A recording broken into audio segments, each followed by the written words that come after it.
Muy bien, continuamos con la 12ª sección o la número 12 de nuestra sección o serie más bien, el mensaje angelical de Apocalipsis 14. Nos corresponde en esta ocasión entrar a la tercera etapa del juicio de Dios. Recuerden que estamos en Apocalipsis 14, no olviden esa parte que es muy importante. Temed a Dios y dadle gloria, porque la hora de su juicio ha llegado. Estamos estudiando en forma breve, un poco así por encima, porque esto involucra mucho más cosas, pero estudiando en forma breve, ¿cuándo se va a dar el juicio de Dios? ¿Cómo es que se da el juicio de Dios? Y hemos dicho que se da en 3 etapas. Estamos en la primera etapa. ¿Ok? Estamos en la primera etapa, que es de dónde a dónde. ¿Ah? 1844 al cierre de gracia. Segunda etapa, la que vimos anteriormente, durante el milenio. ¿Ah? Sí, en cualquier momento durante el milenio, que la Biblia, les decía, no nos especifica exactamente cuánto tiempo del milenio en eso, pero es durante el milenio. Bueno, que yo sepa, no sé si hay alguna información por ahí que yo ignore, que indique en qué momento del milenio es eso. Si alguno consigue esa información y la comparte con este servidor, le agradecería. Pero vamos entonces a la tercera etapa. Y la tenemos en este caso en el mismo capítulo 20 de Apocalipsis. Dice el versículo, bueno, en el 5, leamos antes el 5, dice, pero los otros muertos no volvieron a vivir hasta que se cumplieron 1000 años. ¿Ok? Recuerde que los salvos quedan o van con Cristo al cielo durante 1000 años. Eso lo leíamos en la última parte del versículo 4. Dice, y vivieron y reinaron con Cristo 1000 años. Ahora, pasa ese periodo de 1000 años, los salvos con Cristo en el cielo, y dice entonces, en el versículo 7, cuando los 1000 años se cumplan, Satanás será suelto de su prisión. ¿Ok?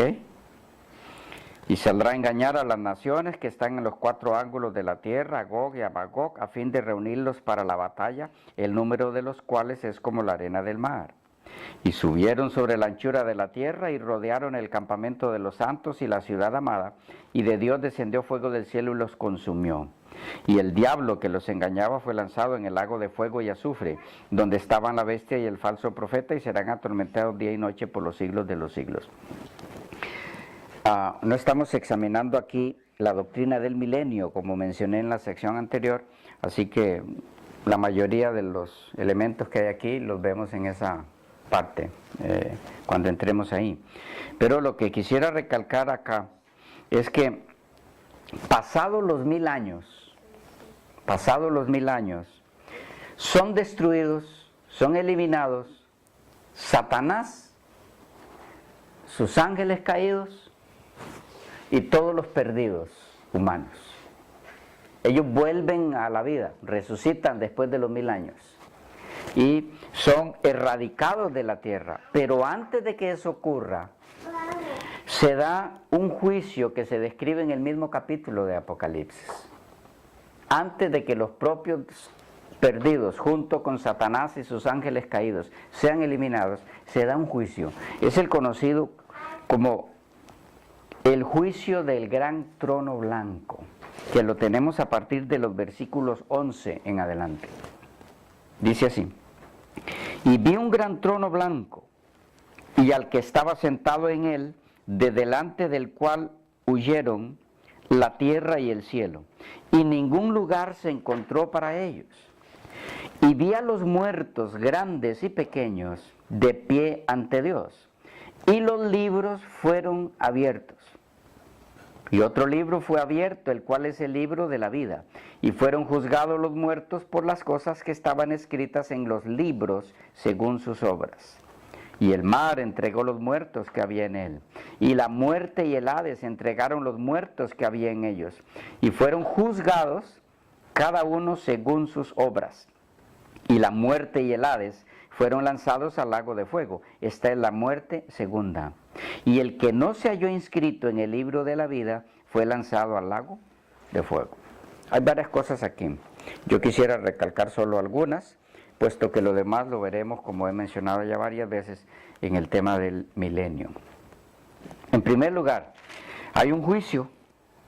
En ese juicio dice el versículo 12 al final, que hay libros donde están registradas las obras o los actos de los que han de ser juzgados. Y el versículo 15 se menciona, o en el versículo 15 se menciona, el libro de la vida, para informarnos de que el que no fue hallado inscrito en ese libro es el que es juzgado en esta etapa del juicio. O sea, esta tercera etapa del juicio es para los perdidos. Y por increíble que parezca, es para la satisfacción de los propios perdidos, incluidos Satanás y los ángeles caídos, en lo que respecta a la vindicación del carácter de Dios. En la primera etapa quedan satisfechos ¿quiénes? Los ángeles y seres de otros mundos que no conocemos. En la segunda etapa quedan satisfechos todos los salvos. ¿Ok? En la tercera etapa, que es la que estamos analizando, quedan satisfechos respecto a la justicia de Dios los propios perdidos. Esta es la parte que a mí más me impacta. ¿Para qué necesita Dios que los propios perdidos queden claros en relación a su justicia? Simplemente son eliminados y ya. No, Dios tiene interés en que aún los propios perdidos estén claros respecto a por qué no fueron salvos. A tal grado que, como hemos de leer en algún momento, aquí, en esta segunda etapa, los propios perdidos alabarán a Dios. ¿Sabían eso?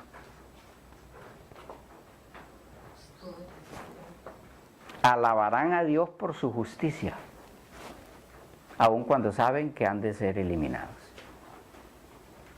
¿Por qué? Veámoslo de una vez. Miren en Filipenses, el capítulo 2. Filipenses, capítulo 2. Hablando de nuestro Señor Jesucristo, dice el versículo 9, por lo cual Dios también le exaltó hasta lo sumo y le dio un nombre que es sobre todo nombre. Ahora vean, dice, para que en el nombre de Jesús se doble toda rodilla de los que están en los cielos y en la tierra y debajo de la tierra, y toda lengua confiese que Jesucristo es el Señor, para gloria de Dios Padre. ¿Qué tenemos aquí? Según las Escrituras, va a llegar un momento en la historia de la raza humana en la que toda lengua de ser pensante tiene que glorificar el nombre de Dios. Toda lengua. Esto incluye a Satanás, porque él también habla, aunque no tenga lengua como nosotros. Se refiere a todo el que habla. Y sus ángeles tendrán que glorificar la justicia del carácter de Dios. Tendrán que darle gloria a Dios por su justicia. Recuerden que el primero en levantar calumnia contra Dios respecto a su justicia fue Satanás. Así que él está incluido obligatoriamente entre los que tendrán que tragarse esas palabras y reconocer ante todo el universo que Dios es justo y que su propia destrucción, la de Satanás, es justa. Para beneficio de todo el universo, es justo que él sea eliminado. ¿Ok? Pero texto que hemos leído nos menciona algunos detalles que quisiera recalcar. Antes, a ver si estamos claros, ¿cuándo es la tercera etapa de ese juicio? De paso, si quieren un nombre, es la etapa ejecutiva del juicio. La primera etapa es la etapa investigativa, ¿ok? De allí que ese juicio se le llame juicio investigador. ¿Ok? La segunda etapa, ¿qué es cuándo? Durante el milenio, es la etapa adjudicativa. Adjudicativa. Porque allí los redimidos, junto con los ángeles de Dios, que llevan registro de todas las personas, perdón, en este caso de los perdidos, los redimidos compartirán el castigo que les corresponderá a los perdidos. Los redimidos compartirán, me refiero en el sentido de, estarán de acuerdo, estarán claros respecto a la justicia de Dios en cuanto a cuánto tendrá que sufrir como castigo X persona entre los perdidos. Ustedes saben que no todo perdido sufrirá el mismo castigo y que unos durarán más que otros. Nadie durará una eternidad. La doctrina del infierno eterno para siempre, eso no es bíblico. ¿Ok? El fuego eliminará al pecador, pero sí, unos serán fulminados mucho más rápido que otros. ¿Ok? Entonces los redimidos durante el milenio en el juicio adjudicativo estarán de acuerdo con Dios y los ángeles en cuanto a cuánto le toca a cada perdido. Eso es un aspecto importante entender. Pero por eso se le llama el adjudicativo. Y la tercera etapa es el juicio ejecutivo, porque allí es cuando es fulminado el perdido. ¿Ok? El capítulo 20 de Apocalipsis dice en el versículo 9 que después de que este juicio se da, dice en el versículo 9, y subieron sobre la anchura de la tierra y rodearon el campamento de los santos y la ciudad amada. Estamos hablando de los perdidos que resucitan después del milenio. Y de Dios descendió fuego del cielo y los consumió. Y el versículo 10 nos dice que ese fuego consume también a Satanás y todos sus demonios. Ese es el juicio ejecutivo. ¿Ok? En el versículo 12 dice que allí participan todos. Dice, vi a los muertos grandes y pequeños. Este grande y pequeño no se refiere a adultos y niños, sino este grande es de gente importante y gente no importante en el mundo, para los ojos del mundo.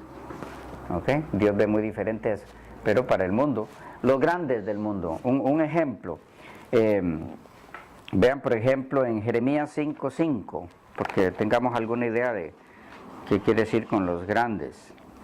Jeremías, el capítulo 5, el versículo 5.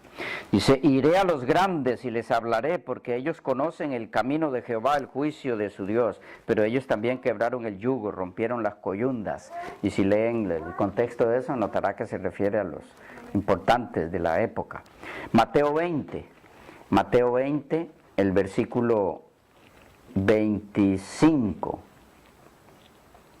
Mateo 20, 25 dice, entonces Jesús llamándolos dijo, sabéis que los gobernantes de las naciones se enseñorean de ellas, y los que son grandes ejercen sobre ellas potestad, mas entre vosotros no será así, sino el que quiera hacerse grande entre vosotros será vuestro servidor, y el que quiera ser el primero entre vosotros será vuestro siervo. Dios cataloga muy distinto el grande, ¿okay? Como lo hace el mundo, pero en esta ocasión de Apocalipsis 20, los grandes son los gobernantes, los dirigentes del mundo, los grandes personajes. Y dice, vi a los muertos grandes y pequeños, de pie ante Dios y los libros fueron abiertos. No olviden que siempre en cada una de las 3 etapas del juicio hay libros que se abren. No puede haber juicio sin registro. ¿Ok? Esta ocasión, hermanos, será una de las ocasiones más impresionantes por las que le tocará pasar a la raza humana y al universo. Imaginemos la escena. El capítulo 20 de Apocalipsis nos la describe en detalle, pero lo veremos en la sección del milenio. Jesús, después de los 1000 años, desciende sobre esta tierra, desciende la Nueva Jerusalén, sobre un lugar preparado por Dios para recibirla. Cristo desciende con sus salvos, entran a la ciudad. Cristo sale de la ciudad y resucita a los perdidos. Por su voz resucitan todos los perdidos en toda la redondez de la tierra, de todas las épocas. Cristo vuelve a la ciudad. Y entonces Satanás, que está allí en el ambiente, le hace creer a los perdidos resucitados por Cristo que Él fue el que los devolvió a la vida. Que Él, Satanás, los trajo a la vida otra vez. Y le señala las glorias de la Nueva Jerusalén que ya ha descendido. Y le dice que ellos pueden apoderarse por la dirección de Él, o con la dirección de Él, de esa ciudad. Que todavía tienen oportunidad. Y van entonces, se preparan en escuadrones, hay ejércitos de todo tipo y de todas naciones y épocas del mundo. Se preparan en escuadrones para ir contra la ciudad. Y es entonces cuando, según lo que nos registra el capítulo 20, Cristo ordena que las puertas de la ciudad se cierren, porque dice el texto, y rodearon el campamento de los santos. Lo rodearon es porque no pueden entrar. Pero entonces cuando están a punto de apoderarse de la ciudad en las mentes de ellos, es cuando se da el juicio. Y cada uno de los perdidos, grandes y pequeños, ricos y pobres, allí no hay ninguno que no esté, que sea perdido, que no tenga la oportunidad de parte de Dios hacia él de explicarle por qué no está dentro de la ciudad y por qué en pocos momentos tiene que ser fulminado. Cuando yo pienso en esa escena, hermanos queridos, me es tan impactante. ¿Cómo será para el propio Satanás? Porque él también tiene que doblar sus rodillas ante el Señor. Para él mismo reconocer, Señor, justo eres en todos tus caminos, y mi propia destrucción es justa.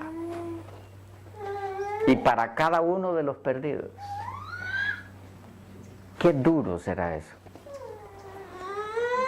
Pero ya no puede hacerse nada, porque ya no hay tiempo de gracia, ya no hay obra del Espíritu Santo para transformar el carácter de nadie. Esos reconocimientos por parte de Satanás, los demonios y los perdidos, serán de reconocimiento de la justicia de Dios, pero ya no es por obra del Espíritu Santo transformando sus mentes y reconociendo sus pecados para hallar perdón en Cristo, sino porque se cumpla el que ellos tienen que reconocer la justicia de Dios.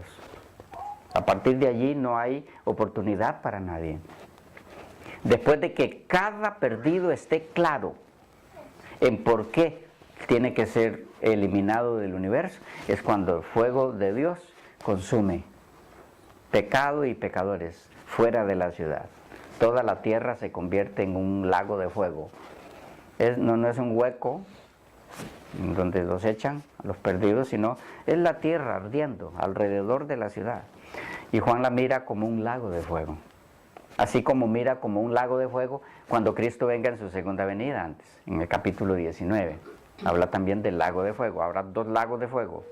Es fuego de Dios que consume al pecador en la segunda venida, al inicio del milenio y después del milenio. El milenio está marcado por lago de fuego al inicio y lago de fuego al final. Solo que en la segunda venida, los que son lanzados a ese lago de fuego son los perdidos que estaban vivos en la segunda venida, o que estén vivos. y los que resuciten en la resurrección especial que participaron en la crucifixión de Cristo, los que le crucificaron, porque tienen que verlo venir, para que se cumpla lo que Él les dijo cuando lo estaban enjuiciando. Os digo que veréis al Hijo del Hombre viniendo.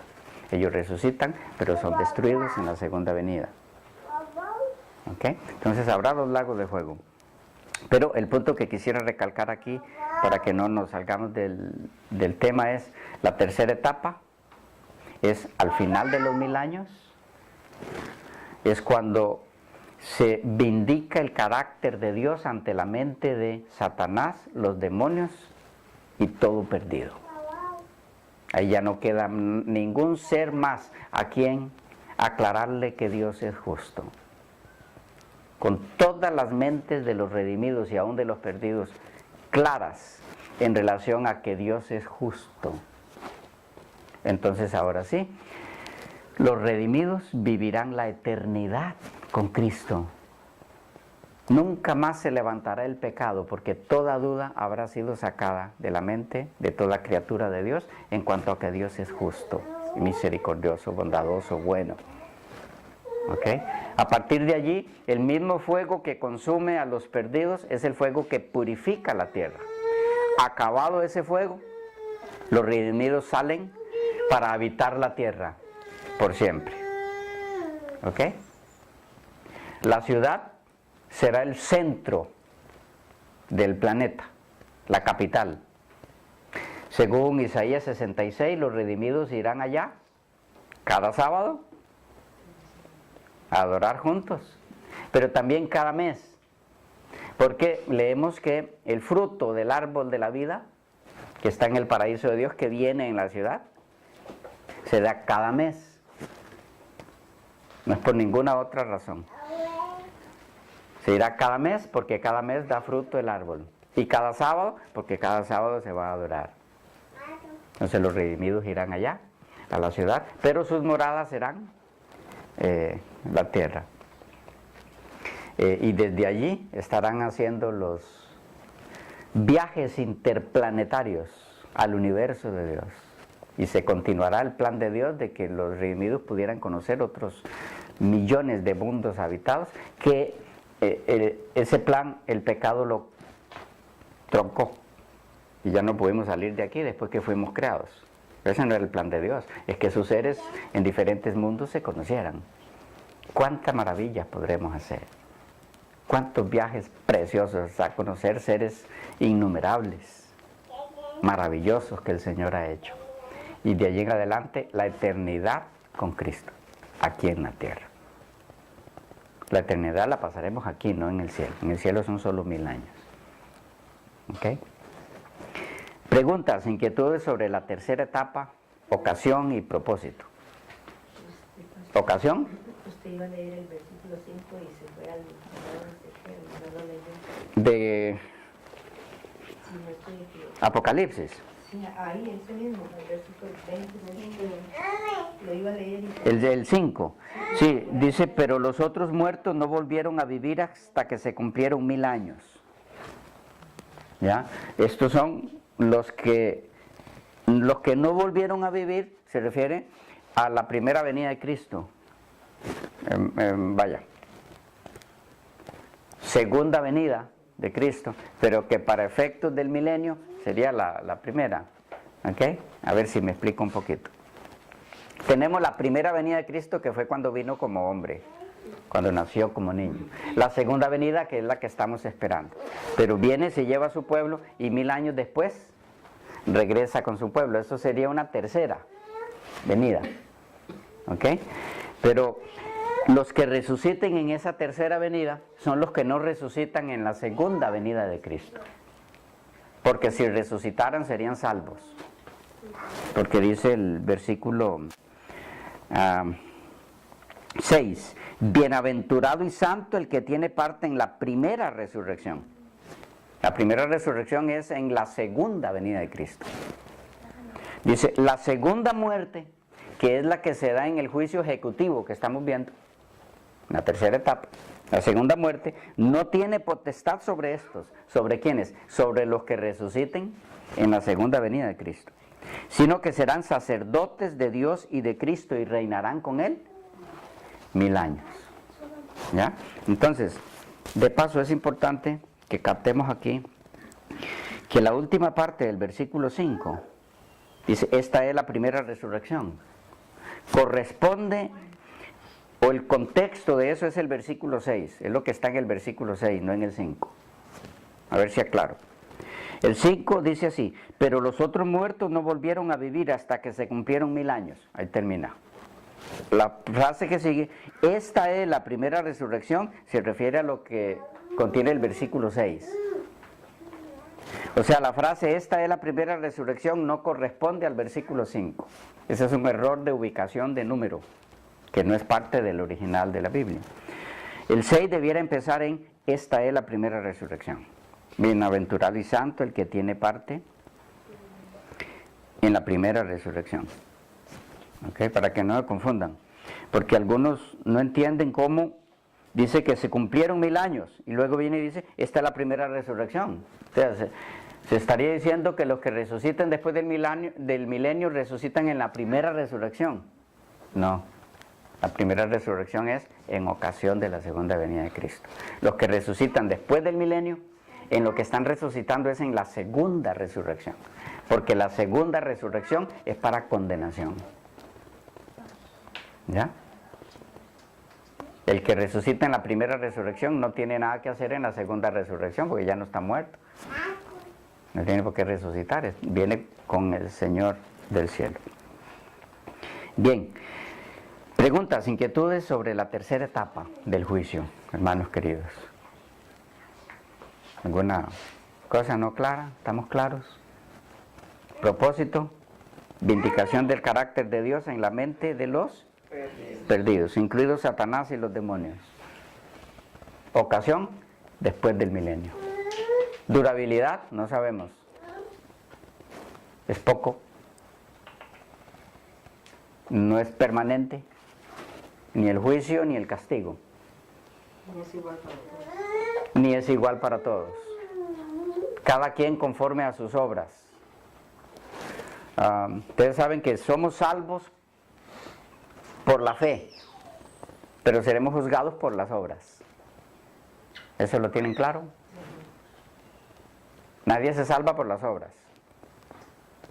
Solo por la fe somos salvos. Pero el juicio de cada quien, ya sea perdido o salvo, es por las obras. Así como no todos los salvos tendrán la misma recompensa, porque será por las obras, conforme a las obras.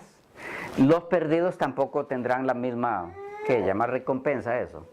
Bueno, negativa, pero tampoco tendrán el mismo castigo. Igual, tanto salvos como perdidos. Por ser por obras, para cada quien es diferente. Lo que sí es para todos igual es la salvación porque es por la fe, o la perdición porque es por no ejercer fe. Pues para todos es igual. Claros, para que no confundamos esas dos cosas. La invitación en esta ocasión es entonces, haciendo que estamos en la etapa primera del juicio, es a que hagamos todo lo que esté a nuestro alcance para que nuestro corazón, que está recibiendo los llamados del Espíritu Santo para que nuestras vidas sean entregadas en manos del Señor, no se endurezca, sino que cada vez se abra más, de tal forma que podamos nosotros ser juzgados en esta primera etapa para salvación, antes de que termine el tiempo de gracia. Y así participaremos en la segunda etapa del juicio y en la tercera, ¿ok? Pero ya no siendo juzgados. Lo importante es que seamos juzgados en la primera para salvación. Cuidado, podemos ser juzgados en la primera y no quedar salvos. Eso significaría que estaremos en la tercera etapa siendo eliminados. ¿Estamos claros ahí? Sí.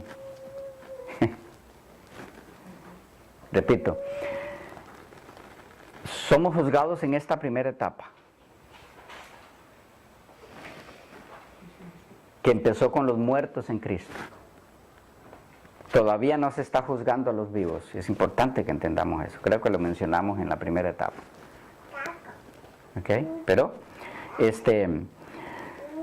cuando pase del juicio de los muertos al juicio de los vivos, en la primera etapa, que tiene esas dos partes, y nuestros nombres sean llevados ante el Señor. Si mi relación con Cristo está en pie, firme, Él es mi intercesor, yo su siervo, pasaré invicto el juicio por su sangre, por su muerte, por mi fe en lo que Él hizo en el Calvario, y por permitirle que me convierta en una criatura nueva, apta para morar en las moradas eternas. Entonces lo que se decretará sobre mí será salvación. Ya dice, acabaron mis problemas. ¿Ya? Pero si lo que se decreta no es salvación, ahora yo tengo problema con las otras dos etapas del juicio. Vamos.